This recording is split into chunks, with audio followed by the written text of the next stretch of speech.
I never thought I would find myself telling this story. It still chills my bones, knowing that a mother could wield such evil against her own blood. But it happened, and I was unfortunate enough to witness it. It all began in our small village, tucked between the forests and hills.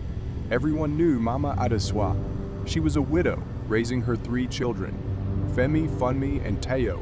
From the outside, her life looked hard, but she carried herself with a grace that fooled everyone. Little did we know the darkness that lurked inside her. I first noticed something strange the day Funmi, the eldest daughter, got a job in the city.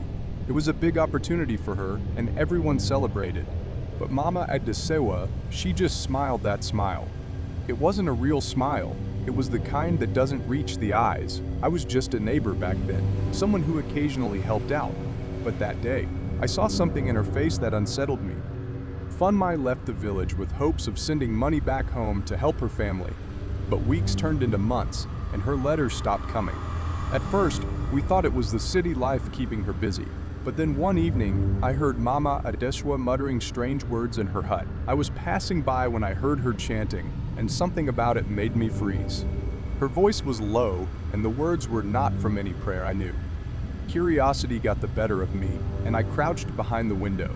I peeked inside and saw her kneeling by a small pot filled with strange herbs and animal bones. My heart pounded as I watched her toss something into the fire. The flames roared, and for a moment, I swore I heard Funmi's voice crying out in pain, though she was miles away in the city. I backed away, terrified of what I had just seen.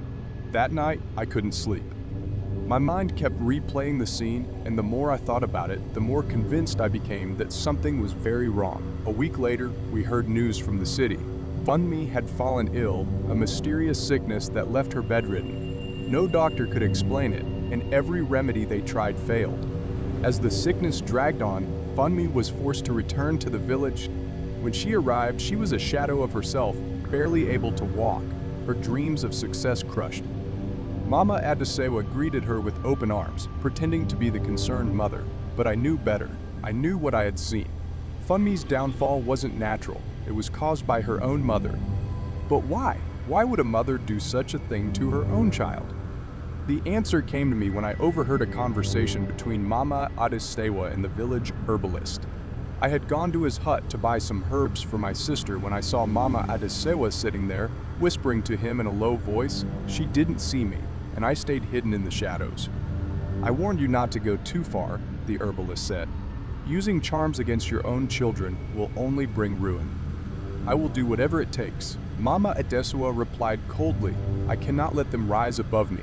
If they succeed, they will leave me behind. I must keep them close." I felt a chill run down my spine. It all made sense now. Her love for her children wasn't real. It was poisoned by jealousy and fear.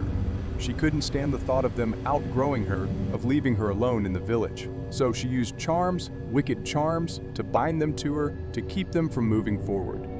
But Funmi wasn't her only target. Femi, her second child, was next. Femi was a bright young man with dreams of becoming a successful trader. He had saved up enough money to buy goods and start his business, and everyone in the village believed he would make it big. But just like with Funmi, Mama Adesewa had other plans. I started watching her more closely, and it wasn't long before I caught her again, performing one of her dark rituals.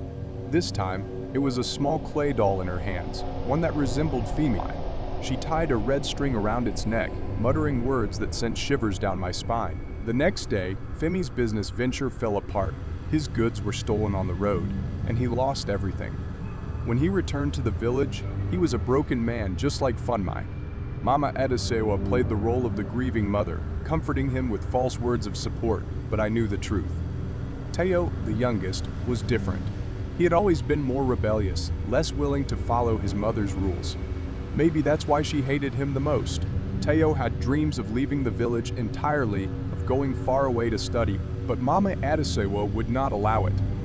One night, I saw her preparing another ritual, this one more intense than the others. She drew strange symbols on the floor of her hut and placed 3 items in front of her: a piece of Funmi's hair, a scrap of Femi's clothing, and something that belonged to Tayo, a small wooden carving he had made as a child. She whispered dark incantations, her voice rising and falling like a wicked song.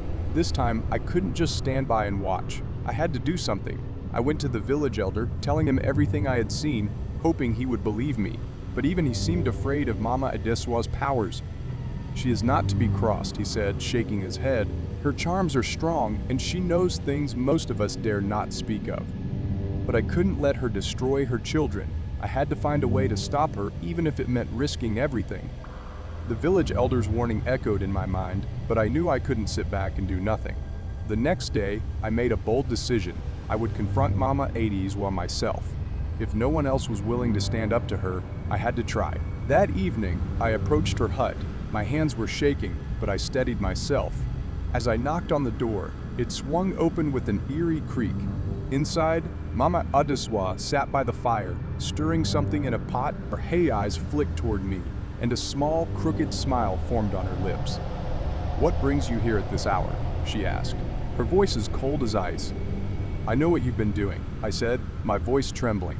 "I've seen it, the charms, the rituals, the curses you've placed on your own children." She didn't react. She simply continued stirring the pot, the fire casting strange shadows on her face. "And what do you plan to do with that knowledge?" she asked, finally meeting my gaze. Her eyes were dark, void of any remorse.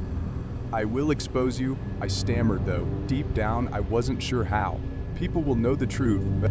Mama Adesewa let out a soft chuckle, a sound that sent chills through my body. "You think you can stop me? You're just a fool meddling in things you don't understand. My children are mine, and I will decide their fate." I took a step back, feeling the weight of her words. The air in the room seemed to thicken, and for a moment, I felt dizzy. Her power was real, and I realized I was in over my head, but I couldn't back down now. "They are not your puppets," I said, finding a bit of courage. "You can't control them forever." "We shall see," she said, standing up and walking toward me. "You will regret interfering." I left her hut that night with my heart racing, unsure of what to do next. But the moment I stepped outside, I knew something had changed. The night was unusually still, as if the village itself was holding its breath. I looked up at the sky, and the moon seemed dimmer, as though the very air around us was cursed. Days passed, and Teo, the youngest, began to show signs of struggle. His plans to leave the village fell apart when his application to the school was mysteriously rejected. He tried again, but every time, something went wrong. His frustration grew, and I could see the weight of his mother's curse pressing down on him. He was determined, though. Unlike Funmi and Femi, who had succumbed to their misfortunes, Tayo fought back. He sought help from the village herbalist, the same one Mama Adesewa had visited. But when he arrived at the herbalist's hut, he found it empty. The old man had disappeared without a trace. Rumors spread that he had fled the village, fearing Mama Adesewa's wrath. Without his guidance, Teo was left alone, grasping for any way to break free from the unseen chains his mother had placed on him. One night, Teo came to me, desperate. He had heard from someone in a neighboring village about a powerful priestess who could counter curses. He wanted to seek her help, but he needed my support. "I can't do this alone," he said, his voice heavy with exhaustion. "If I don't break free from her, I'll end up like Funmi and Femi." I didn't hesitate. I knew this might be the only chance to stop Mama Adesewa. Together, we set off in the dead of night, traveling through the thick forest that surrounded our village. The journey was long, and the further we went, the more it felt like something was watching us from the shadows, but we pressed on. After hours of walking, we finally reached the priestess's shrine. It was hidden deep in the forest, a small, unassuming hut covered in vines. We knocked on the door, and an old woman with sharp eyes opened it. "You seek help," she said, her voice raspy but full of power. "You are cursed." Teo nodded. "It's my mother, she..." The priestess raised a hand, silencing him. "I know. Her evil reaches far, but you must understand, breaking a mother's curse comes at a cost." "What kind of cost?" I asked, suddenly wary. "The bond between mother and child is strong, even when tainted by wickedness. To break it, you must be willing to lose something dear." Teo looked at me, uncertainty in his eyes. "I don't care," he said. "I can't live like this anymore." The priestess nodded. "Very well, but be warned, the price is not always what you expect."